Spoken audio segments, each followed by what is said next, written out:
آنے والے بجٹ میں ملازمین پینشنرز اور فیملی پینشنرز کی تنخواہ اور پینشن میں کتنا اضافہ کیا جائے گا، اور اس کے علاوہ آنے والے بجٹ میں ملازمین کی الاؤنسز اور آنے والے بجٹ میں ملازمین کو کتنا ریلیف ملنے جا رہا ہے، اس کی مکمل تفصیل جانیے آج کی اس ویڈیو میں۔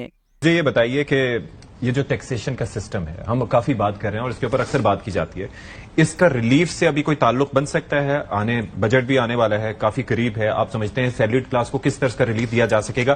اور پھر اس کے بعد یہ جو تنخواہوں میں اضافے کی بات آئے گی، یعنی کہ وزراء کی ان سب کی تنخواہیں، پنجاب ہو، کے پی ہو، کہیں پر بھی، وہ تو ہو گیا، سندھ میں بھی ہو گیا، لیکن آگے وہ کہا جا رہا تھا گریڈ 1 to 4 کی تنخواہوں میں اضافے کی بات ہوئی تو تب بھی حکومت کہے گی کہ جب ہمارے پاس مانیٹری اس وقت ریلیف ہم نہیں دے سکتے۔ تنخواہوں میں اضافہ ہوگا، اوکے، لیکن آپ سمجھ رہے ہیں کہ کوئی ریلیف مل جائے گا سیلری کلاس کو ٹیکس کے اوپر؟ تو اس کا جواب ہے نہیں۔ کیوں؟ کیونکہ آئی ایم ایف آپ کو الاؤ نہیں کرے گا، اور آئی ایم ایف کے ساتھ ہی، آئی ایم ایف کا دیکھیں نا، یہ فائنانس منسٹری کے اندر بیٹھے ہوئے ہیں، پرماننٹ بیٹھے ہوئے ہیں، آپ کا پورا بجٹ وہ لوگ تیار کر رہے ہوتے ہیں۔ آپ جو کچھ آپ کی تیاری ہوتی ہے بجٹ کی، آپ نے آپ ان کے فائنینشیل ڈسپلن کے اندر آئے ہوئے ہیں، یا تو آپ اپنی انکم جو ہے وہ بڑھا لیں، ٹیکس جو ہے نا آپ کا بڑھ جاتا، آپ کاروباری حضرات سے ٹیکس وصول کرنا شروع کر دیتے اور آپ بکس میں ان کو شو کر دیں، پھر تو آپ جو ہے وہ ہر قسم کے ریلیف دے سکتے ہیں۔ اگر آپ جب تک یہ نہیں کریں گے تو تب تک آئی ایم ایف آپ کو یہ الاؤ ہی نہیں کرے گا۔ تو سو لہٰذا ریل اسٹیٹ کے اوپر حکومت کی بڑی خواہش ہے کہ کسی قسم کا ریٹیلرز پہ، لیکن نہیں کر پائی۔ ریل اسٹیٹ سیکٹر کے حوالے سے جتنا پریشر اس ٹائم پرائم منسٹر کے اوپر ہے، جتنا پریشر اس وقت فائنانس منسٹر کے اوپر ہے، ایون کہ آرمی چیف کے اوپر ہے، تمام لوگ یہ بات کر رہے ہیں، ہر طرف سے جو کاروباری حضرات ملتے ہیں، جو بزنس مینس کے ساتھ ملاقات ہوئی تھی کراچی میں آرمی چیف کی بھی، تو ہر طرف سے یہ آوازیں اٹھ رہی ہیں ریل اسٹیٹ سیکٹر کے حوالے سے کہ اس کے ساتھ وابستہ کئی اور صنعتیں ہیں، لیکن نہیں جی، نہیں الاؤ نہیں کر رہا۔ لیکن I think also the government does not have to pick up the stick. You cannot work like a class monitor. آپ گورنمنٹ ہیں، آپ کو سب کو ڈرا کے حکومت نہیں چلانی کہ جی بس ہم آنے والے ہیں اور آپ پہ سختی آنے والی ہے۔ انفارچونیٹلی خان صاحب نے بھی یہ کام کیا تھا ریئل اسٹیٹ سیکٹر پہ، شروع میں آئے تھے کہ بس ہم تباہی پھیر دیں گے، سب لائن حاضر ہو جائیں، سیدھے ہو جائیں، ٹیکس دینا شروع کر دیں وغیرہ وغیرہ۔ پھر کیا ہوا؟ آپ کو ایمنیسٹی اسکیم دینی پڑی۔ یہ جو ایمنسٹیز ہے نا، انہوں نے یہ سارا کام بگاڑا۔ لیکن مجھے ایک چیز اپنی جگہ ہے، لیکن بات یہ ہے کہ یہ بھی تو نہیں ہے نا کہ تاجر دوست اسکیم، بھلے 100 روپیہ دے دیں، بھلے 1000 روپیہ دے دیں، اور پھر اگلے کہتے ہیں کہ میں موت کے فرشتے کو اپنے گھر کا رستہ کیوں دکھاؤں؟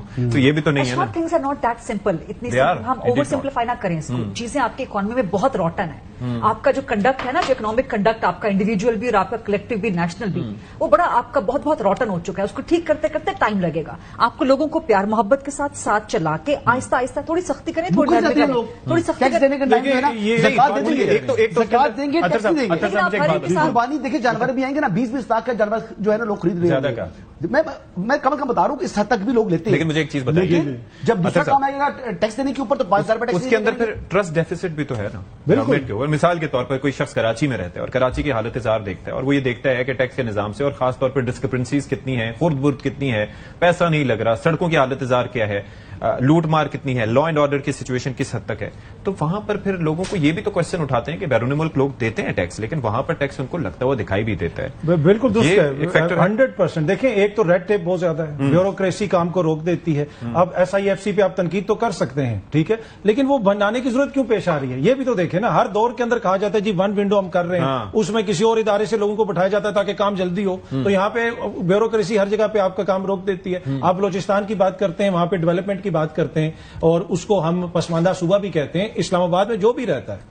آپ یہاں پہ اگر ماشاءاللہ بلوچستان کے نمائندہ جو سردار ہیں ان کی گاڑیاں دیکھیں نا، اس گاڑی کی قیمت میں آپ کو اسلام آباد میں گھر مل جاتا ہے۔ کوئی سوچ نہیں سکتا کہ بندہ اتنی مہنگی گاڑی خریدے گا، اور وہی سردار بیٹھ کے ہمیں بتاتے ہیں کہ جی بلوچستان بڑا پسماندہ ہے۔ اور یہ ہمیشہ سے ایک وجہ رہی ہے کہ یہ ڈسکنیکٹ جو رہا ہے، یعنی کہ وہاں پر کچھ لوگ مین اسٹریم پاور انجوائے کرتے ہیں، اور وہاں پر جو پرکس اینڈ پریولیجز ہیں وہ کبھی بھی ریفلیکٹ نہیں کرتی۔ آئی ریمبر اے ٹائم جب 65 رکنی بلوچستان اسمبلی ہوتی تھی، اس میں 64 افراد جو ہیں وہ کسی نہ کسی عہدے پہ تھے، اور ایک شخص تھے وہ بھی عہدے پہ جی، وہ یار محمد ان کو بھی لیڈر اپوزیشن کی مراد ملی۔ اچھا، اب ایک ویل تو ناظرین گرامی، یہ تھی ہماری آج کی ویڈیو۔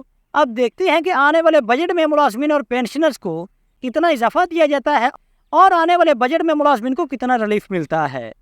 تو ناظرین گرامی، اس حوالے سے آپ کی کیا رائے ہے؟ اپنی قیمتی رائے سے کمنٹ سیکشن میں لازمی آگاہ کیجیے گا۔ تو حاضر ہوتے ہیں ایک نئی ویڈیو لے کر۔ اللہ حافظ۔